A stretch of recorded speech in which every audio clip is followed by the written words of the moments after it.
as a catalyst, you are instantly shifting the energy around you. It doesn't matter if you're conscious or unconscious of this knowledge. You do it anyway, a million times a day. You can't stop being a catalyst any more than you can stop an avalanche billowing downhill.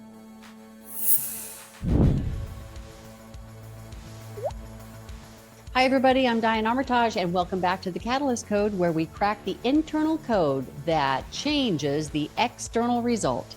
I am your host, Diane Armitage, and after 27 years as Bob Proctor's writing partner and protege, I've been helping people all over the world step into their greatness and create better in their worlds, whatever that better might be. And I think it's about your turn.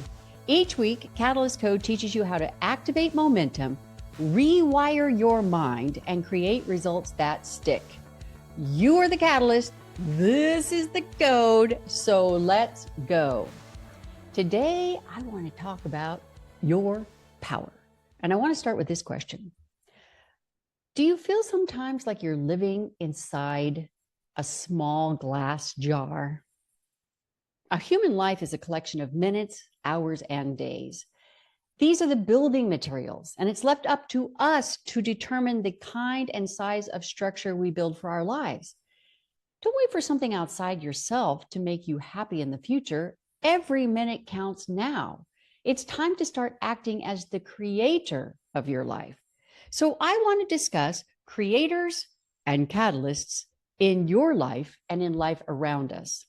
Now, recently, I was helping out a client, a very bright young woman who felt that she had come to the end of her rope. After a recent divorce, she moved to a new town. She had made very few friends there and had just been laid off by the company who had transferred her there in the first place. She was awash in bills. She had a steep mortgage payment, and she had all these ongoing unresolved issues with her former company. She felt completely alone. Now, it seemed as if she had no friends to turn to, no support system. And as a result, she was feeling pretty despondent. Now, here's the rough truth. This woman had made choices in her life, whether conscious or unconscious, that got her where she landed. She chose, and the results occurred.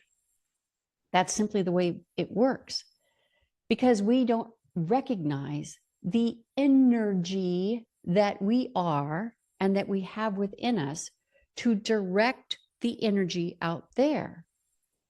You can't go against the grain of natural law. You are part of the law. Energy is. Energy is always in motion. And you are part of the law of laws, the law of cause and effect. So much of this happens in our lives, and we think that it's an outside circumstance that is affecting us. But in reality, it's actually something that we turned on with our own energy. Earl Nightingale told a great story in his Lead the Field program about a farmer who found a small little pumpkin on his farm, and he poked it into a little glass jar. The pumpkin grew to the size of the jar and grew no further. Its growth opportunity was obviously restricted. And in many ways, we're a lot like that pumpkin, only it's we who do the poking. We limit our own growth by making choices that put us in that confined little space, or we rely on choices that were made for us that we don't even question or look upon as choices. They've been a part of our cellular structure for so long, since we were kids, that we don't even realize they operate our daily lives. Now, the solution is easy. And I could have told this woman the very same thing. If she didn't like her results, she needed to change her choices. If you don't like the effect, you change the cause, right? By intentionally changing her choices, she would create new results. I knew that. And in fact, she knew that. But in her current mindset, lecturing her on this truth wasn't going to get me very far. She was hurting. She was hating her life. So instead, I approached the subject by talking instead about polka-dotted fish. See, many times I meet people who are hurting, people who are seriously disliking their lives, even with incredible success that they may have created around them. And invariably, as their story unravels, I learned that they had at some time along the path placed themselves in what they thought was a sure, safe bet. good decision, risk-free decision, the way it's always done, the way it's always done in our family, the way it was expected of them and their family. Just as that pumpkin tumbled into a protective glass womb. But as these people began to grow and mature, they found themselves pressed tight against the glass. Their safe womb had instead become a tomb. And tombs, my friend, are for the dead. Usually the clients who find their way to me aren't lost. They might feel like they're struggling. They may feel like they're even dying inside, but they're not even close to that end. They already have a sense about their creative selves. They already know intuitively deep in the depths that they're responsible for this sort of wrong, wonky turn, and that there's a better way, a way out of the confined life that they are experiencing. But for every one person who finds his or her way to this truth, I'm willing to wager that there are thousands of others who don't even know where to turn. They might be mildly dissatisfied with their lives, or they might be absolutely at a loss, ready to give it all up because they don't see a way out of the glass jar that they have created around their lives. The thing is this: you were put on this earth to live out your life in a self-imposed glass jar. The Creator put you on this planet so that you would continue the creation process in your own life. Now, whether you believe in a creator or whether you believe in a catalyst, we're going to get to that. But just bear with me here, because we are talking about an energetic source, a dynamic energetic source that kind of got everything rolling, including you, okay? Now, you can certainly dribble on about your bland life of your own creation and say you're content with your bland life that you have chosen, but you have that choice, but it wasn't the plan. You might believe that a kernel of a thought got this world rolling into existence. This is what I refer to as a catalyst. Or you may prefer to believe that a creator sat down and put paper and pencil to draw up these extensive plans. Whether a kernel or a full-blown master plan, catalyst, creator, you can be very sure of one thing. The effort that went into creating life force on this planet was not a driveling, bland exercise.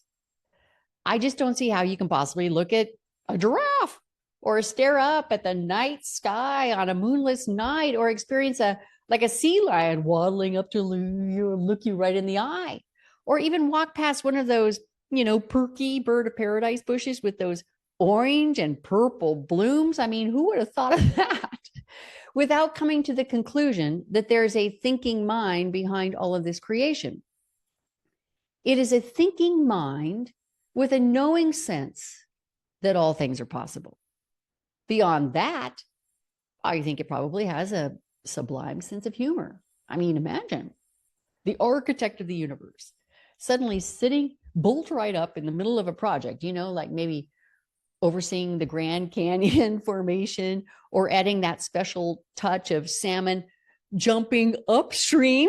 I mean, that doesn't make any sense, because our inventive architect had just had this startling idea of the anteater or the panda bear or those seawater polka-dotted fish that just happen to glow in neon. Even the octopus is a bit of a stretch in the creative endeavor arena. I mean, let's face it. I remember Dr. Seuss said once that he chose to live in La Jolla, California, which is only about an hour south of me, because all of the strangest trees and bushes and critters grew there too. He said he didn't even need to really extend his imagination because God had already completed the glory, goofy, creative sketches in Dr. Seuss's behalf, just outside his study's window. Now, while I will agree with Dr. Seuss about his weird tree observation in La Jolla, we all know that he leveraged his own creative feat on that diving board of rather impractical fauna to create humor and possibility in his books. Dr. Seuss understood that he was a creator in his own right. He was an extension of the creator. And when he understood that, he effortlessly became the catalyst inspiring the creative imagination in millions of children and their book reading parents. Now, when you're having despondent days or feel that your life has just become too bland or difficult to bear any longer, remember this. Whether you believe in a creator or whether you believe in a catalyst that started this whole thing moving, whatever that is, didn't just whip you up on an assembly line of legs and arms and ears. If the anteater and the polka-dotted neon fish came from this creator's mind, this catalyst's mind, imagine what kind of thought and planning went into you. Unlike any bush or fish out there, you've not only been gifted with the ability to create, you've been given the thinking and strategic skills to actually choose what you're going to create for your life. You know, George Bernard Shaw said, imagination is the beginning of creation.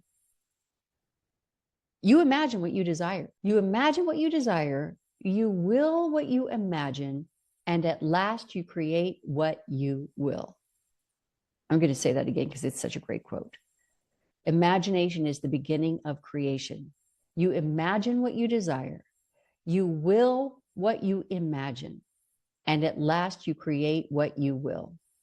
How did that man know that he was talking about the Tower of Power concept that I've been teaching for the last year? So Stella Adler, she was this great acting coach, and she once told a group of aspiring actors that the thing that leads you here at this moment is that you have talent. The thing that makes you say, I want to do this thing, this is the beginning of talent. Now, Stella Adler, she was right. You don't have to concern yourself as to whether or not you have the talent to complete what you want to create. You have the talent. Your want and the talent are as connected as the two sides of your hand. This is the most magnificent and generous gift you've ever been given. You have the unique ability to pluck ideas out of the ether like a kid fishing in a stocked pond. The whole world is your option. Dr. Seuss got it right when he wrote the book, The Places You'll Go. What do you want to do? Where do you want to be? Who do you want to have around you? It's all your choice. It's your option. You have the creator in you. You are a creator with a palette of choices arrayed before you. So, what are you sitting there for? When you have despondent days, and everyone does from time to time, remind yourself of this. For whatever reason, you might not be enjoying a certain aspect of your life, but remember, you created your way into it. You made choices, and bada bing, bada boom. The universe simply put it into motion for you. It's just law. That's law of cause and effect. You got what you asked for, even if you never realized you actually asked for it. But now understand this. You can just as easily create your way out of it. It might not seem that easy, but it really is that easy. In fact, it's even easier getting out of your less than disastrous situation to create the complete opposite. It simply takes focus and building the belief, which can be done by relying on what I call your built-in tower of power. Don't tell people you're trying to change your life or that you're working on a different solution for your life. There doesn't have to be any try or work about it. Why? Because your spirit, you've all got one, is always for expansion and expression. It's never for disintegration, stalling, sitting on the curb. Your spirit is always for growth. And our discontent, even our total dissatisfaction in our lives, is what precedes the most creative state that we can move into. Did you catch that? Your dissatisfaction in any aspect of your life is what precedes the most creative state that you then move into. Abraham Hicks talks about this. Abraham Hicks, Esther Hicks, she says, anytime that you feel this in your life, it's contrast. It's showing you the contrast of what you prefer in your life. So are you going to define that preference? This is what we call the law of polarity. For everything that's ick over here, you have the creative and catalytic ability to shift to the other side, the opposite, the polar opposite. This is what I'm talking about. Now, when you have this grand, great, amazing idea, you'll even feel pushed in this direction because it's what you're meant to do, what you're meant for doing in your life, what can be achieved by you. Now, let me repeat this. This is a gift that has been given to you. It's the same option that's open to everyone on the planet. Yet so few people are awake to it. You are awake. It's why you're here listening to me. You're on the track to your better life and your greater purpose, even if it doesn't necessarily feel like you're there yet. Now, Earl Nightingale, he reminded us in Lead the Field. It was a beautiful, beautiful program and seminar. He said, we've all been given the same plot of land to work.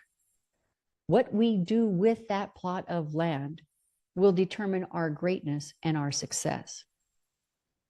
Now, by using the creative faculties of our endless possibilities mind, we have the ability to tap into the non-physical world, the world of absolute ether, where dreams are founded. In that realm, we can choose our thoughts. We can form whatever ideas we choose, because we've all been given the Creator's gene. Now, by first holding that chosen thought or thoughts in our mind, and then depositing that same thought in our heart, where our passion and interest kindles that thought, this is imagination. This is imagination in our Tower of Power. Imagination is key. And that idea begins to immediately move into form. Now, in scientific terms, in physics terms, this is referred to as yet another law of physics, transmutation of energy.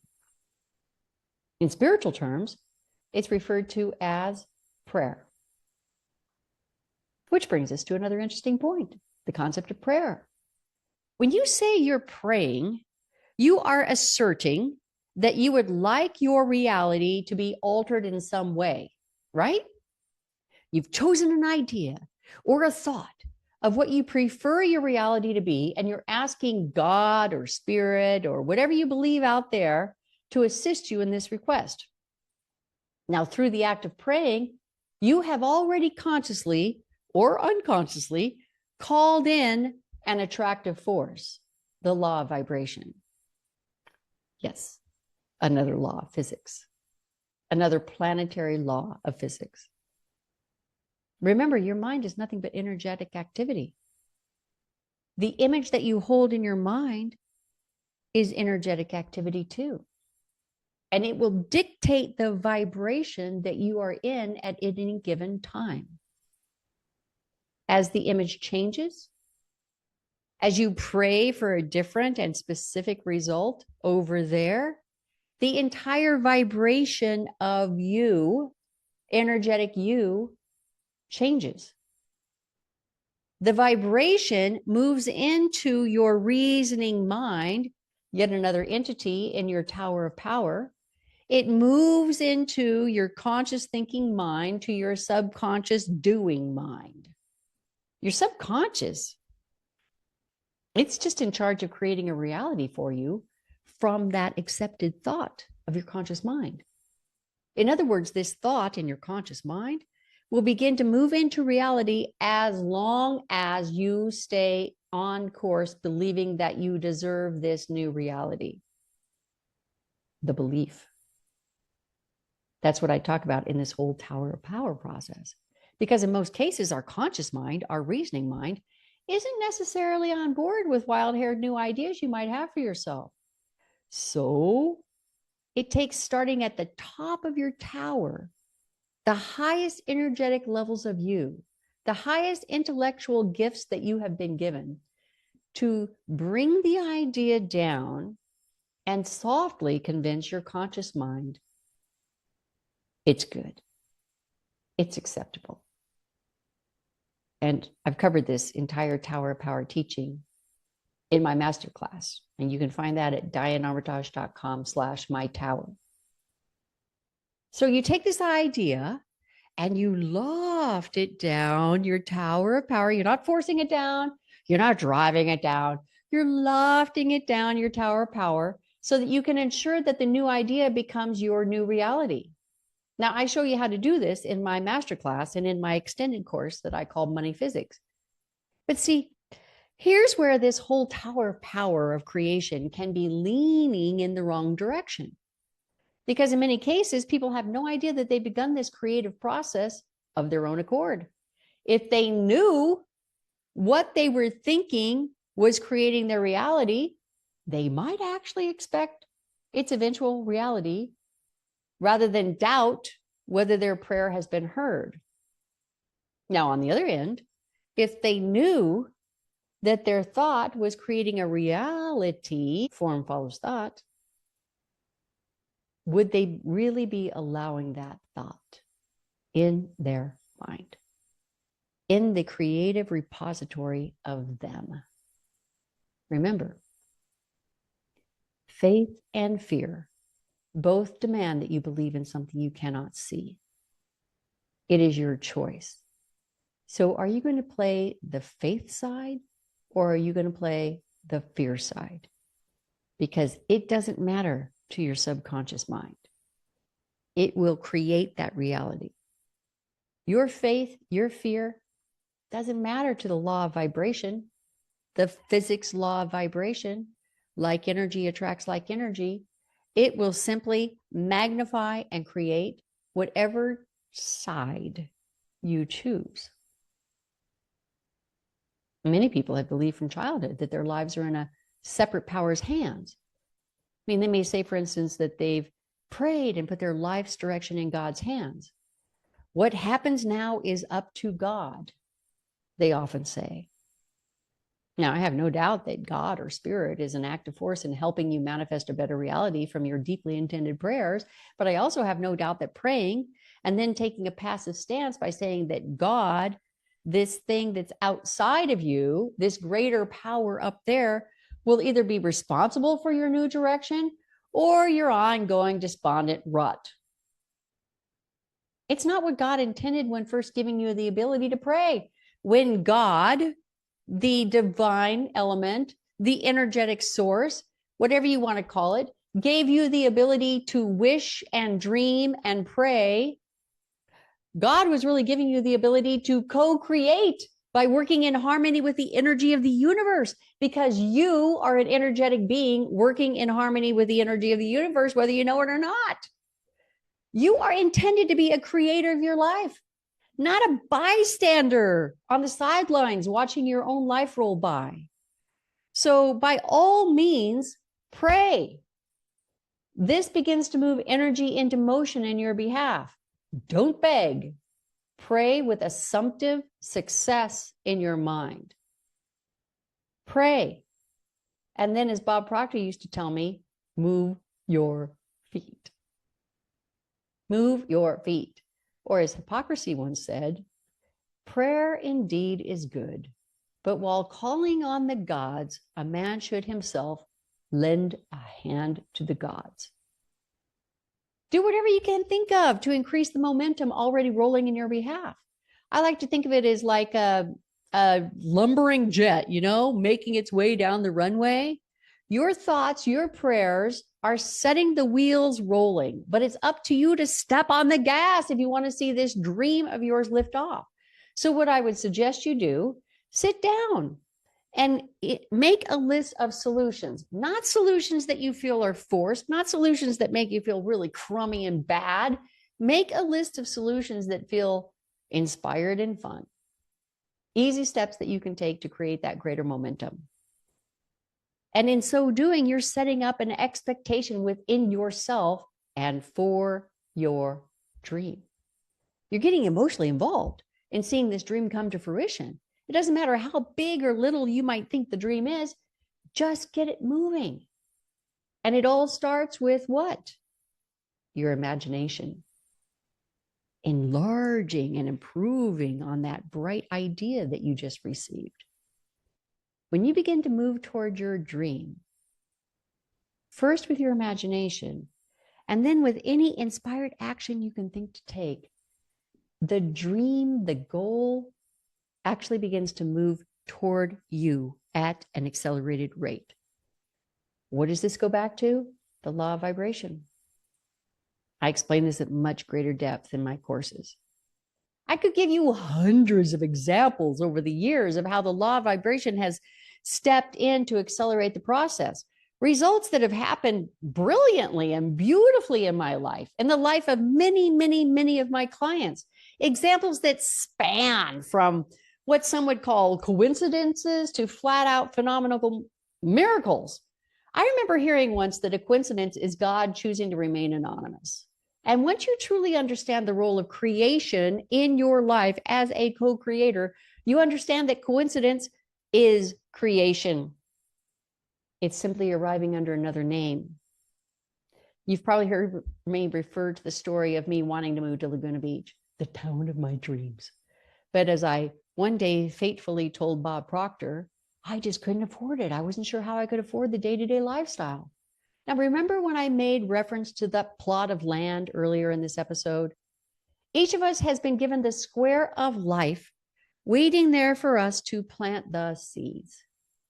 These thoughts I was having, I can't afford it. How would I live there? They were only going to grow thistles in my life.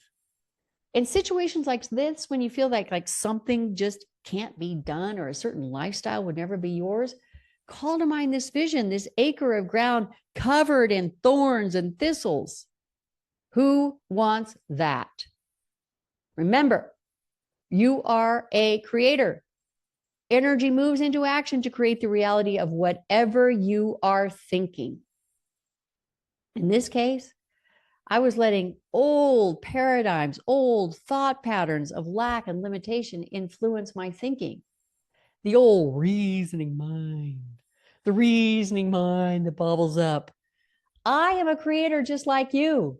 And as a creator, there is an unending supply of unadulterated creative power continuously flowing to and through my consciousness, to and through your consciousness, perfectly willing and able to move my wildest dreams into action, perfectly willing and able to move your wildest dreams into action the moment you say, I believe this is happening. Now, at the time, my old program paradigm stuff, they were taking on the role of like psychic beavers, gnawing, felling the trees, doubt, fear, self-worth issues, images of poverty, struggle in the path of that power's flow. Bob told me that the fastest way to clear this psychic dam of rubbish was to immediately spend time that very evening writing down every detail of what my view would look like from my living room window in that town. And then, of course, he told me that afternoon to drive into Laguna Beach and acquire a post office box. That's right, drive all the way into Laguna Beach and take out a post office box and start forwarding my mail. Now, this is in another big episode that I've taught. But in short, I did what Bob told me to do. You don't not do what Bob tells you to do. I began forwarding my mail, and then I did what Bob told me to do next. I purchased boxes and packing material and started filling those boxes every night. And every night I maintained focus on what my view was from my new living room window in Laguna Beach. And I expanded that dream with my imagination to actions I would take, stores I would visit, friends I would get to know in my daily life in this town. And when I began to feel doubt creep in, I would sit down and I would start writing its details on note paper. This act of writing ingrained my conscious desires into my subconscious mind. Imagination at play. Imagination at play, very important in the creation process. Well, as you can imagine, at the end of the story, in less than 10 days, a rental opportunity popped into my email box, completely unannounced, unexpected, and from a complete stranger. And lo and behold, it was a beautifully redone cottage in that seaside town. It even had a view from the living room window. Now, I had two things working in my behalf: expectation and power. Expectation and power. You have that too. Just as that jet plane must exert more power in takeoff than in flight itself, so should you apply yourself vigorously to those first actions, those first inspired, kind of wicky-wacky, crazy, wild-haired actions, those initial and all-important steps. It's as if you're telling the universe that you really mean business. What you're really doing as an energetic being in the universe, you're pushing energy out in an expectant, progressive form. And what does the universe do? It complies with your energetic force and moves forward with you accordingly. It's physics. My Laguna Beach arrival story is just one small example of the creator process at work. Now, some less aware people would shrug it off as a mere coincidence or good timing, Di. I can assure you, as soon as you start looking, you will find creators at work in their own lives at all levels of activity. You will also undoubtedly find this truth, this expectation and force being power, not force being push, applied in the lives of every successful man and woman. Bob used to refer to the fact that these people do not possess an easy chair frame of mind.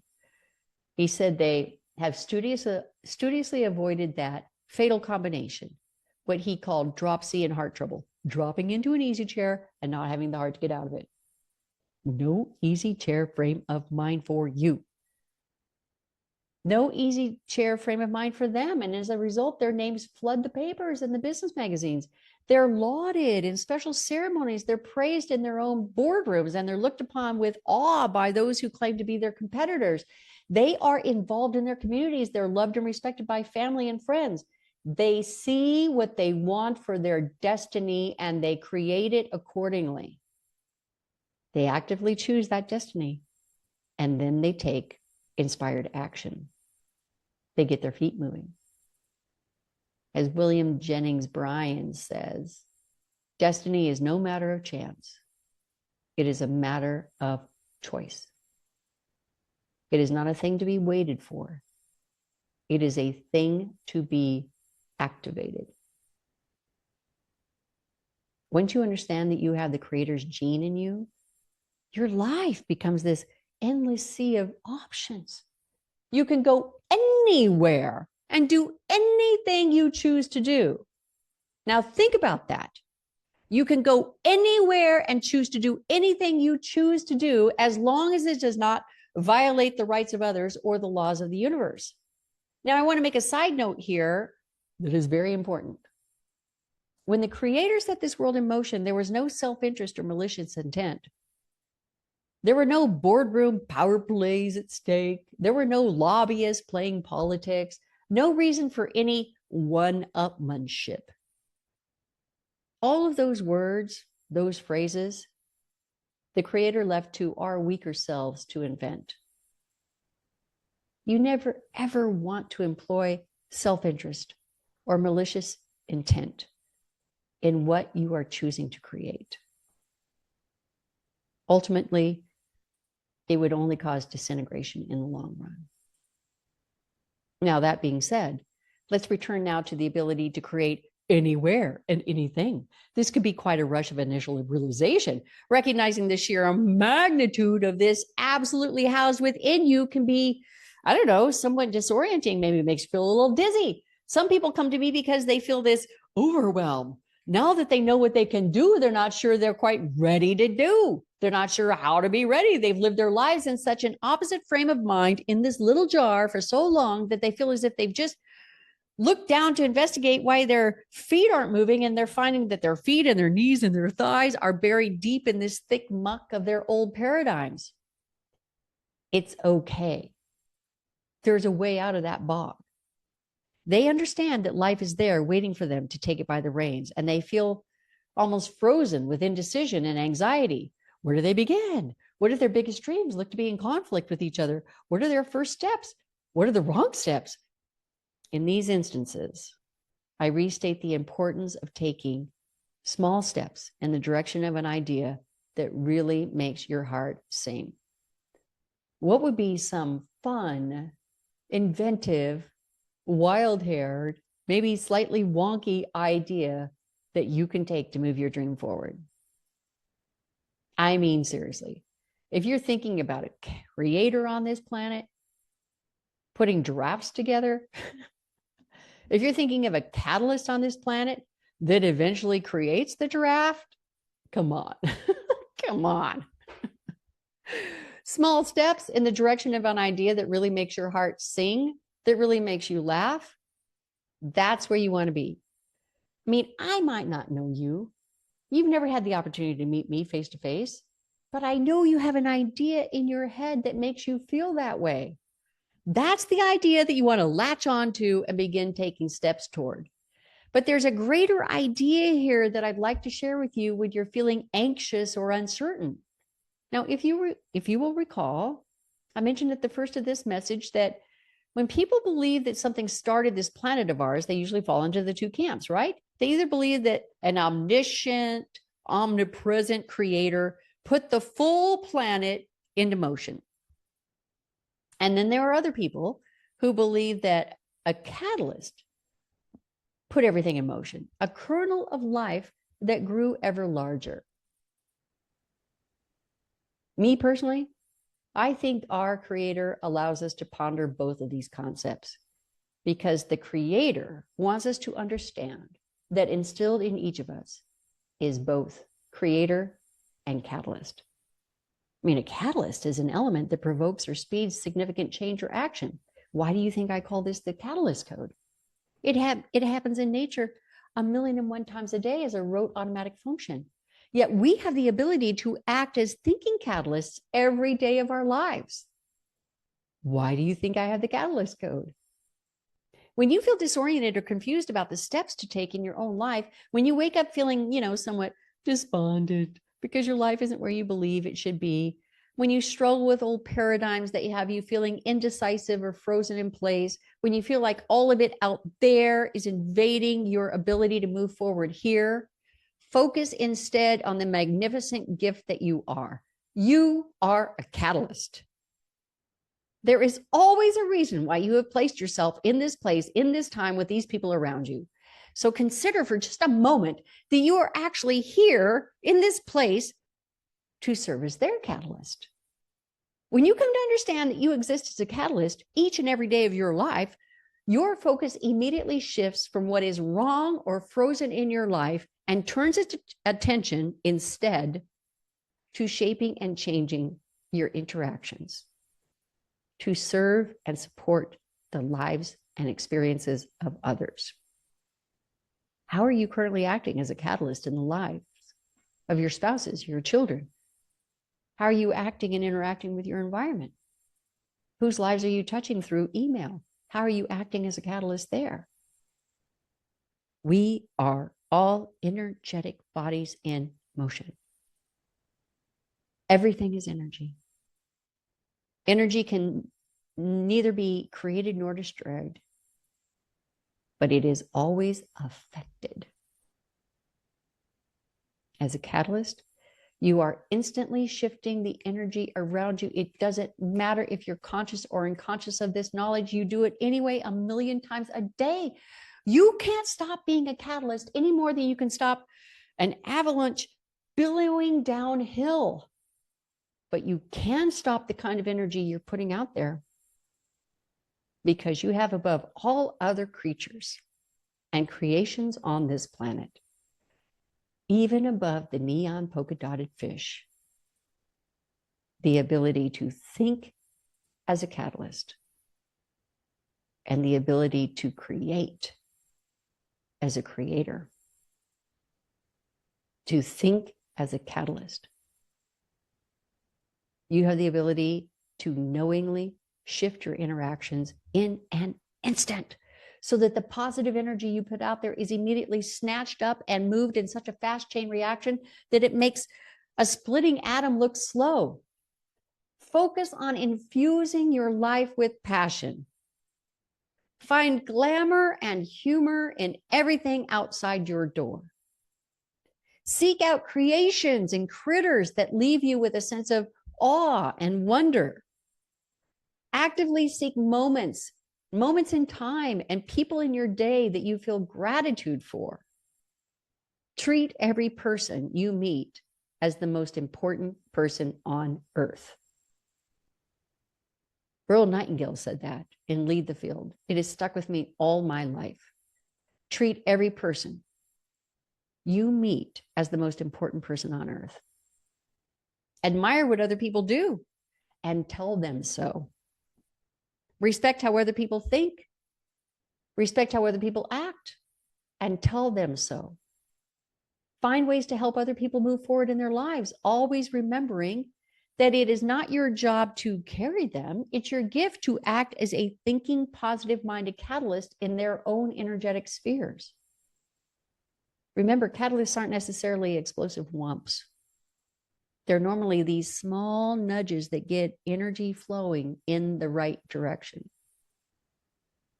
As one of my favorite authors, Robert Russell, says, all that is required is for you to do little things in a great way every day. Think for a moment of the enormity of the gifts that you have been given. You are a creator and you are a catalyst.